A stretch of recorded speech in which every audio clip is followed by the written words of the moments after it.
ಓಂ ಶ್ರೀ ಗುರು ಬಸವಲಿಂಗಾಯ ನಮಃ. ಸರ್ವರಿಗೂ ಶರಣು ಶರಣಾರ್ಥಿ.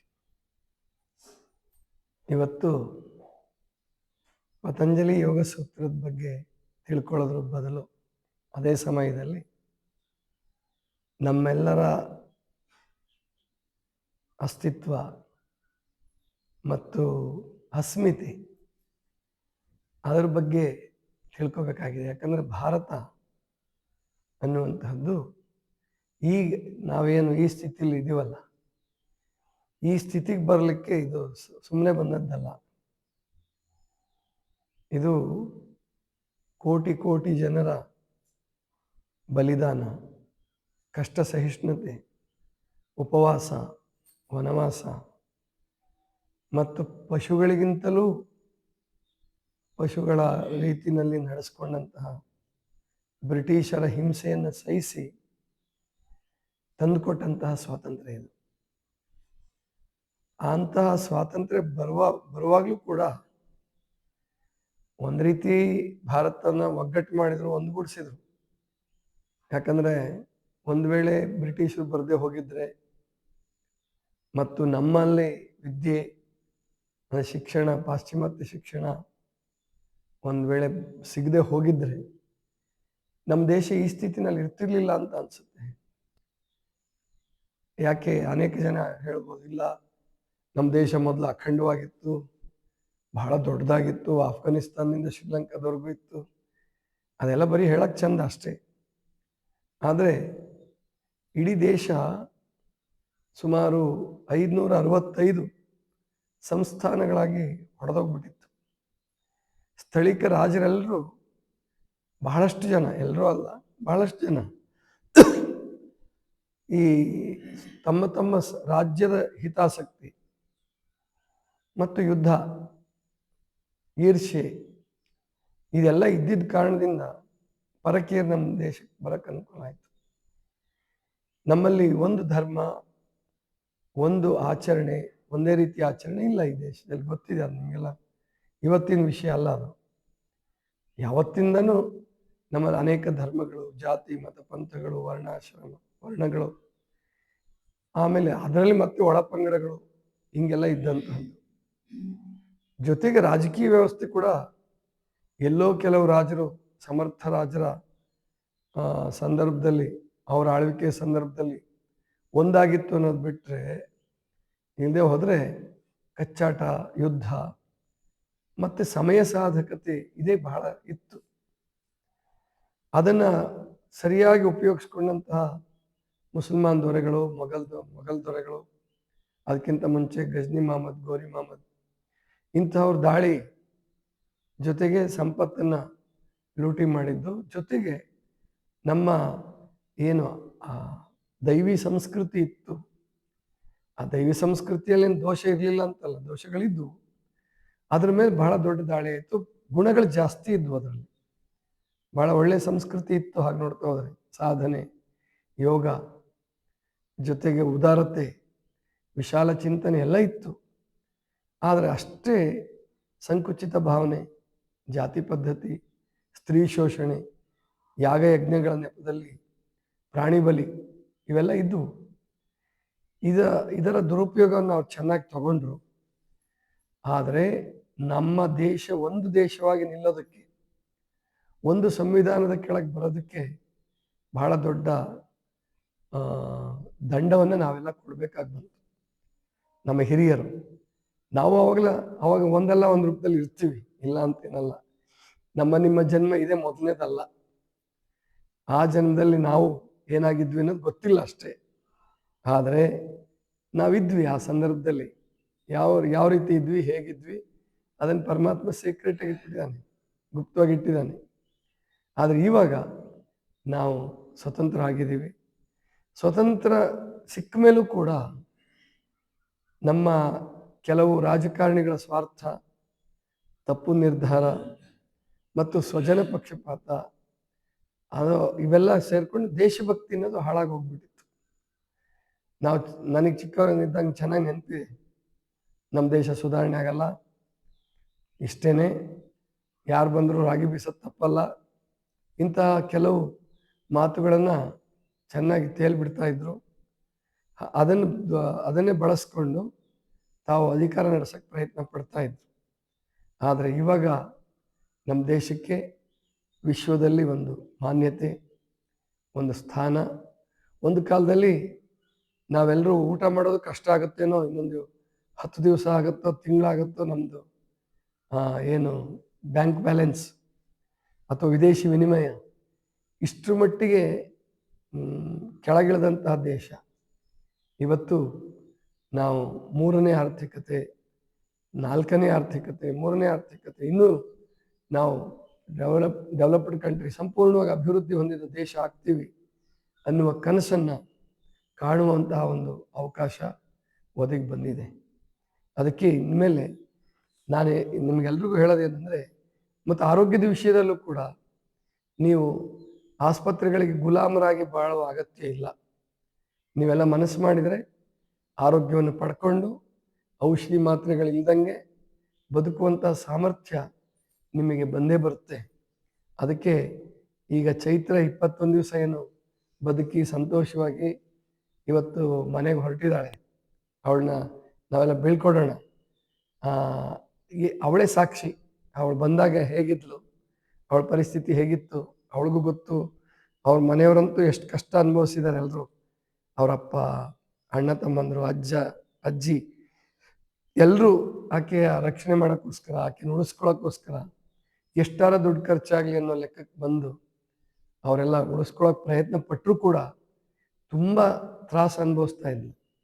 ಇವಾಗ ಆ ತ್ರಾಸೆಲ್ಲ ಕಡಿಮೆ ಆಗಿ ಅವಳು ಚೆನ್ನಾಗಿ ನಿದ್ದೆ ಮಾಡ್ತಿದ್ದಾಳೆ. ಆಮೇಲಿಂದ ಆರೋಗ್ಯ ಚೆನ್ನಾಗಿ ಆಗ್ತಾ ಇದೆ. ಇನ್ನೂ ಆಗಬೇಕು, 3 ತಿಂಗಳು ಬೇಕು, 6 ತಿಂಗಳು ಬೇಕು, ವರ್ಷ ಬೇಕಾಗುತ್ತೆ. ಅದೇನು ಇವತ್ತು ನಾಳೆಗೆ ಸುಧಾರಣೆ ಆಗ್ಬಿಡಲ್ಲ. ಆದರೆ ಆಶಾದಾಯಕವಾಗಿ ಕಂಡಿದೆ. ಈಗ ಹೆಚ್ಚು ಕಡಿಮೆ ಒಂದು 50-60 ಭಾಗ ಆಕೆಗೆ ಸುಧಾರಣೆ ಆಗಿಬಿಟ್ಟಿದೆ.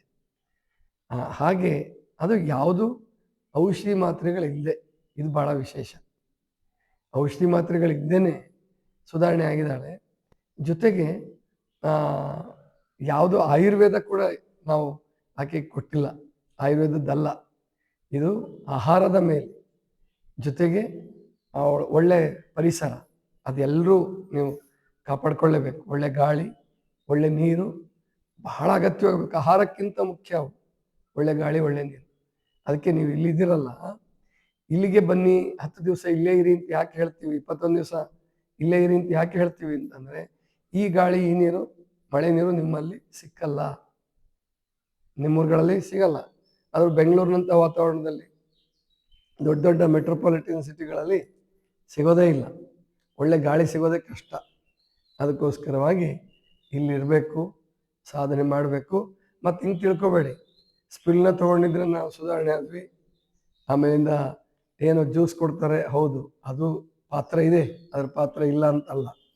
ಆದರೆ ಇದೇ ಸ್ಪಿಲ್ನನ್ನು, ಇದೇ ಜ್ಯೂಸನ್ನು ತಗೊಂಡು ನಿಮ್ಮ ಮನೇಲಿ ಮಾಡಿದ್ರೆ ಇಷ್ಟು ಆನಂದ ನಿಮಗೆ ಸಿಕ್ಕಲ್ಲ, ಇಷ್ಟು ಆರೋಗ್ಯ ನಿಮಗೆ ಇಷ್ಟು ಬೇಗ ಸಿಕ್ಕಲ್ಲ. ಯಾಕೆಂದರೆ ಇಲ್ಲಿಯ ವಾತಾವರಣ, ಗಾಳಿ ಎಲ್ಲದಕ್ಕಿಂತ ಶ್ರೇಷ್ಠವಾದದ್ದು ಉತ್ತಮ ಗಾಳಿ, ಒಳ್ಳೆ ನೀರು, ಜೊತೆಗೆ ಉಪವಾಸ. ಆಕಾಶ ತತ್ವ ನಿಮಗೆ ಒಳಗಡೆಯಿಂದಲೇ ಪ್ರಾಪ್ತಿಯಾಗುತ್ತೆ, ಅದರಿಂದ ಸಿಕ್ಕಿದೆ. ಅದನ್ನು ನಾನು ಈ ವಿಷಯ ಯಾಕೆ ಹೇಳ್ತಾ ಇದ್ದೀನಿ ಅಂದರೆ, ನೀವು ಯಾರು ಬೇಕಾದರೂ ಆರೋಗ್ಯವನ್ನು ಪ್ರಾಪ್ತಿ ಮಾಡ್ಕೋಬೋದು, ಔಷಧಿ ಮಾತ್ರೆಗಳಿಂದ ಬದುಕ್ಬೋದು. ಆದರೆ ದೃಢ ಸಂಕಲ್ಪ ಬೇಕು. ಸ್ವಾತಂತ್ರ್ಯ ಹೋರಾಟಗಾರರು ಅವರು ಜೈಲು ವಾಸ ಮಾಡಿದ್ರು, ಉಪವಾಸ ಮಾಡಿದ್ರು, ಬ್ರಿಟಿಷರು ಲಾಠಿ ಏಟು ತಿಂದರು, ಅವ್ರ ಬಂದೂಕಿಗೆ ಎದೆ ಕೊಟ್ಟರು, ಜೀವನೇ ಕೊಟ್ಟರು. ಆ ರೀತಿಯಲ್ಲಿ ನಮಗೆ ಸ್ವಾತಂತ್ರ್ಯ ತಂದು ಕೊಟ್ಟರು.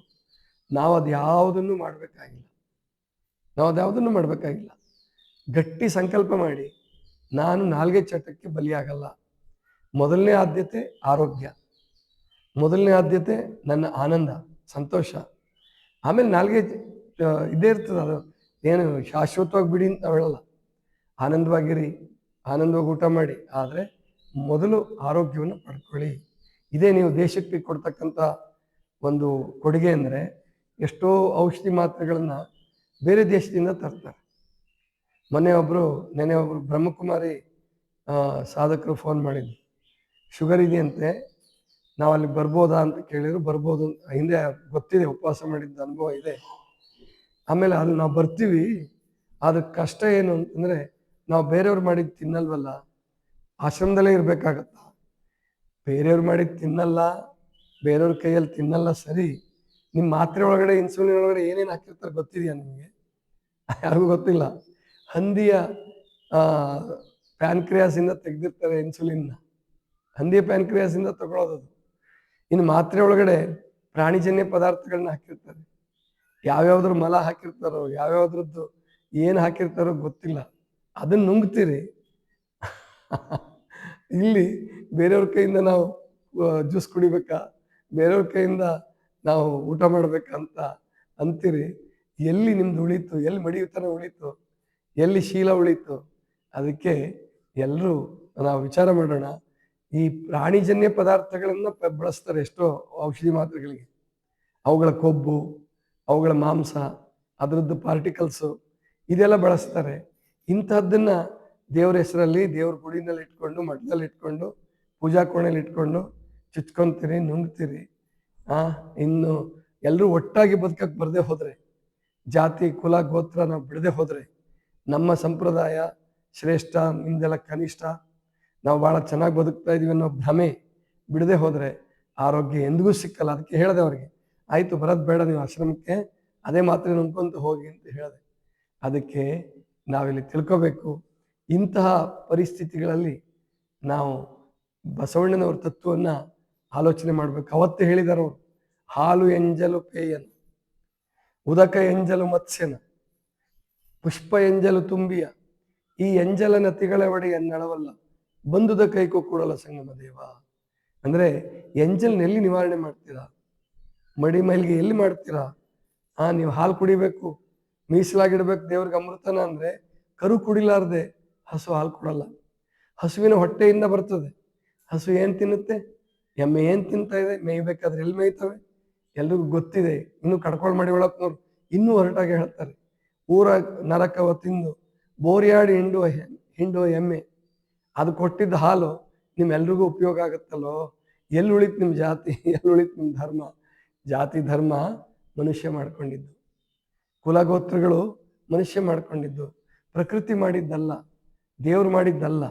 ಆದ್ದರಿಂದ ಜಾತಿ ಕುಲ ಗೋತ್ರ ಈ ಎಲ್ಲ ಭೇದಗಳನ್ನು ಬಿಟ್ಟು ಯೋಗ ಮಾಡ್ತೀವಿ, ಧ್ಯಾನ ಮಾಡ್ತೀವಿ ಅಂತ ಹೇಳಿ ನಿದ್ದೆ ಮಾಡುವ ಭ್ರಮೆಯನ್ನು ಬಿಟ್ಟು, ನಿದ್ದೆ ಮಾಡ್ತಾರೆ ಎಷ್ಟೋ ಜನ, ನಿದ್ದೆನೇ ಧ್ಯಾನ ಅಂದ್ಕೊಂಡು ಆರೋಗ್ಯ. ಮತ್ತು ಧ್ಯಾನವೇ ನಿಜವಾಗಿ ಆಗಿದ್ರೆ ಯಾರಿಗೂ ಮತ್ತು ಧ್ಯಾನ ಮಾಡೋರಿಗೆ ಶುಗರ್ ಬರಬಾರ್ದು. ನಾನಂತೂ ಧ್ಯಾನದಲ್ಲೇನು ಬಹಳ ಬಲ್ಲಿದ ಅಂತ ನಾನು ಹೇಳ್ಕೊಳ್ಳಲ್ಲ. ನನಗೀಗ 54 ವರ್ಷ ಆದರೂ ಶುಗರ್ ಬರ್ಲಾರ್ದಂಗೆ ನೋಡ್ಕೊಂಡಿದ್ದೀನಿ, BP ಬರ್ಲಾರ್ದಂಗೆ ನೋಡ್ಕೊಂಡಿದ್ದೀನಿ, ಯಾವುದು ಗುಳಿಗೆ ಮಾತ್ರೆ ತಗೊಳ್ಲಾರ್ದಂಗೆ ಬದುಕ್ತಾ ಇದ್ದೀನಿ. ಗೊತ್ತಾಯ್ತಲ್ಲ, ಸ್ಪಿರಿನೋನ್ ಬಿಟ್ರೆ. ಅದಕ್ಕೆ ನೀವೆಲ್ಲರೂ ತಿಳ್ಕೋಬೇಕು, ಪರಮಾತ್ಮನ ನಿಯಮ ಬೇರೆ ಇದೆ. ಶರಣರು ಸಂತರು ಮಹಾತ್ಮರು ನಮಗೆ ಹೇಳಿಕೊಟ್ಟಂಥದ್ದು ಮಾರ್ಗ, ತೋರಿಸಿದ ಮಾರ್ಗ ಬೇರೆ ಇದೆ. ನೀವು ಮಾಡಿಕೊಂಡು ಜಾತಿ ಹೆಸರಿನಲ್ಲಿ ಉಳ್ಳಾಗಡ್ಡಿ ತಿನ್ನಬಾರ್ದು, ಬೆಳ್ಳುಳ್ಳಿ ತಿನ್ನಬಾರ್ದು.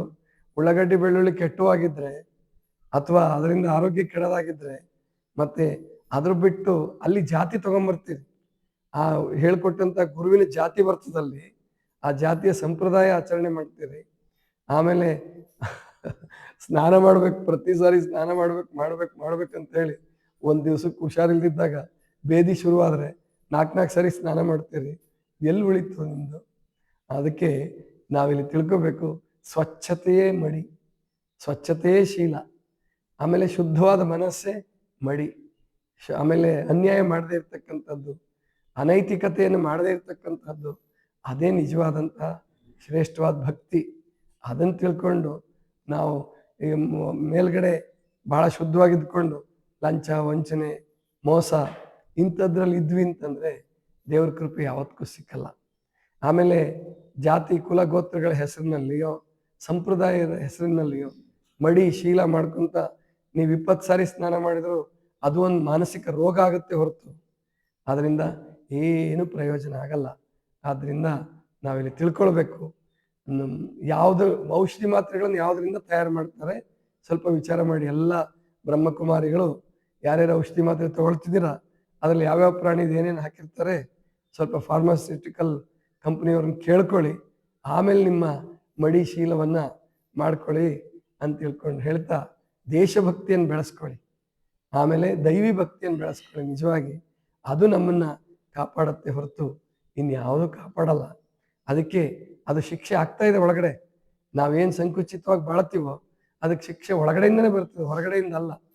ಅದನ್ನು ಮಾಡ್ಕೊಳ್ಳಾರ್ದೆ ಎಲ್ಲರೂ ಪ್ರಥಮ ದೇಶ, ರಾಷ್ಟ್ರವೇ ಮೊದಲು, ರಾಷ್ಟ್ರಭಕ್ತಿಯೇ ದೈವಿ ಭಕ್ತಿ, ಆ ರಾಷ್ಟ್ರದ ಜನರನ್ನೆಲ್ಲರನ್ನೂ ಪ್ರೀತಿಸ್ತಕ್ಕಂತಹ ಯಾವ ರೂಪದಲ್ಲಾದರೂ ನಾವು ದೇಶಕ್ಕೆ ಒಳ್ಳೆ ರೀತಿಯ ಕೊಡುಗೆಯನ್ನು ಕೊಡೋದ್ರ ಮೂಲಕ ನಮ್ಮ ದೇಶಭಕ್ತಿಯನ್ನು ಪ್ರಕಟಣೆ ಮಾಡೋಣ ಅಂತ ತಿಳ್ಕೊಂಡು ಹೇಳ್ತಾ 1924ರಲ್ಲಿ ಒಂದೇ ಭಾರತ್ ಒಂದೇ ಮಾತರಮ್ಗೆ ವಿರೋಧ ಶುರುವಾಯಿತು. ಕಾಕಿನಾಡದಲ್ಲಿ ಅಲ್ಲಿ ಹಾಡಬಾರ್ದು ಅಂತ ಹೇಳಿ ಅಲ್ಲಿನ ಕಾಂಗ್ರೆಸ್ ಅಧ್ಯಕ್ಷರು ಅಪ್ಪಣೆ ಮಾಡಿದ್ರು. ಮುಸಲ್ಮಾನರಾಗಿದ್ದರು ಅವರು. ಅವತ್ತಿನಿಂದ ಶುರುವಾಗಿದ್ದು ದೇಶವೇ ವಿಭಜನೆ ಆಗೋ ಹಾಗಾಯಿತು. ಮತ್ತೆ ಇವತ್ತು ಅದು ಪೂರ್ಣ ರೂಪದಲ್ಲಿ ರೇಡಿಯೋದಲ್ಲಿ ಪ್ರಸಾರ ಆಗಿದೆ. ಆ ಸಂದರ್ಭದಲ್ಲಿ ನಾವೆಲ್ಲ ನಿಂತ್ಕೊಂಡು ಗೌರವ ಸೂಚಿಸಿದ್ದೀವಿ. ರಾಷ್ಟ್ರಗೀತೆಗೆ, ವಂದೇ ಮಾತರಂಗೆ, ನಮ್ಮ ರಾಷ್ಟ್ರ ಧ್ವಜಕ್ಕೆ, ಸಂವಿಧಾನಕ್ಕೆ, ನಮ್ಮ ಕಾನೂನಿಗೆ ನಾವೆಲ್ಲರೂ ಗೌರವ ಕೊಡೋಣ. ಆ ಮೂಲಕ ದೇಶಭಕ್ತಿಯನ್ನು ನಾವು ಪ್ರಕಟಿಸೋಣ. ಇದಿಷ್ಟು ಇವತ್ತಿನ ಚಿಂತನ. ಸರ್ವರಿಗೂ ಶರಣ.